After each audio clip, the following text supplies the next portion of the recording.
गर्मियों की छुट्टियों में रोहन और उसकी छोटी बहन परी अपने दादा दादी के गांव आए थे।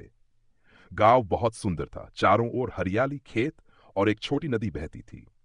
लेकिन गांव में एक जगह थी जहां कोई जाना पसंद नहीं करता था। पुरानी भूतिया हवेली। कहते हैं वहां भूत रहता है।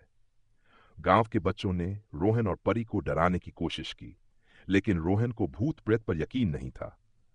परी को भी डर नहीं लगा, बल्कि उसे वहां जाने में मजा आ रहा था। रात को जब सभी सो रहे थे, रोहन और परी ने फैसला किया कि वे हवेली का राज जानकर ही रहेंगे।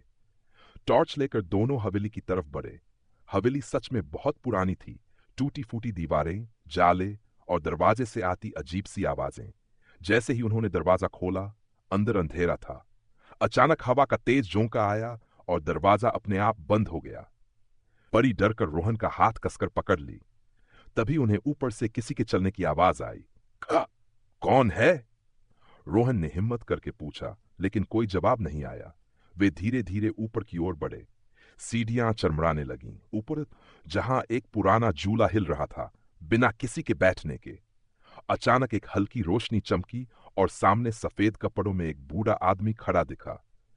परी डर से चीखने ही वाली थी कि वह आदमी मुस्कुराया और बोला, "डरो मत बच्चों, मैं कोई भूत नहीं हूं।" रोहन और परी हैरान थे। "फिर गांव वाले क्यों कहते हैं कि यहां भूत रहता है?" उस आदमी ने गहरी सांस ली और बताया, "मैं इस हवेली का पुराना मालिक हूं, राजा साहब। बरसों पहले मैं बीमार था, लेकिन गांव वालों ने सोचा कि मैं मर चुका हूं और इस हवेली को छोड़कर चले गए। जब मैं ठीक हुआ तो अकेला रह गया। मुझे कोई देखता नहीं था, तो लोगों को लगा कि यहां भूत है।" रोहन और परी की आंखें बड़ी हो गई। "तो आप सच में इंसान हैं?"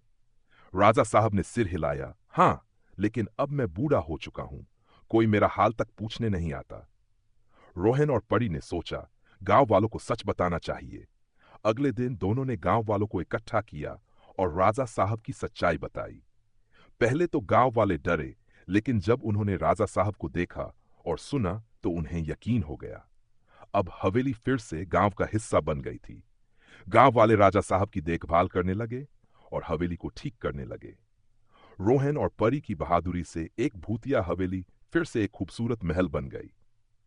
हर कहानी में छुपा सच जानने की कोशिश करनी चाहिए, बिना डरे और बिना जल्दबाजी में फैसला किए।